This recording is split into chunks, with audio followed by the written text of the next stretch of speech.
Kejaksaan Negeri Banda Aceh mengeksekusi hukuman cambuk terhadap 4 warga yang terbukti melanggar syariat Islam. Keempat pria ini sebelumnya didakwa melanggar hukum jinayat yang berlaku di Provinsi Aceh. Mereka terbukti minum minuman keras. 3 orang di antara mereka divonis 42 kali cambuk dan seorang lainnya hanya menjalani 19 kali cambuk setelah dipotong masa tahanan. Eksekusi cambuk ini dilakukan di depan umum, tepatnya di Taman Bustanul Salatin, persis di depan kantor Wali Kota Banda Aceh. Keempat pria dieksekusi dengan sabetan rotan oleh algojo dari pihak polisi syariat Islam.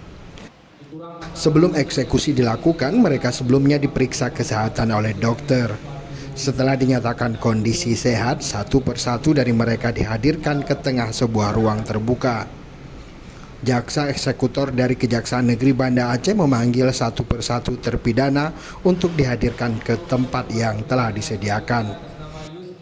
Kemudian algojo dari polisi syariat Islam atau Wilayatul Hisbah dengan menggunakan rotan mulai mencambuk terpidana sesuai dengan hitungan dan arahan dari jaksa. Ada 4 terhukum atas nama M. Faus Akbar, kemudian Aulia Saputra, dan kemudian Wusdi dan Sukri. Mereka menerima hukuman cambuk.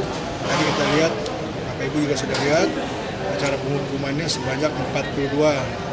Dan kemudian kita lihat juga ada proses menunggu dalam hal penghukuman. Kita juga atur mengenai kesehatan mereka. Jika mereka sudah cukup dari segala kesehatannya baru dilakukan hukuman cambuk. Setelah menjalani hukum cambuk, keempat warga ini kembali diperiksa kesehatan oleh tim medis. Setelah dipastikan sehat, mereka langsung bebas dan kembali ke keluarga masing-masing. Beberapa pelanggaran syariat yang dihukum cambuk seperti perbuatan zina, khalwat atau berduaan di tempat tertutup, main judi, minum minuman keras, dan pelanggaran syariat lainnya. Tim Liputan Aceh Video.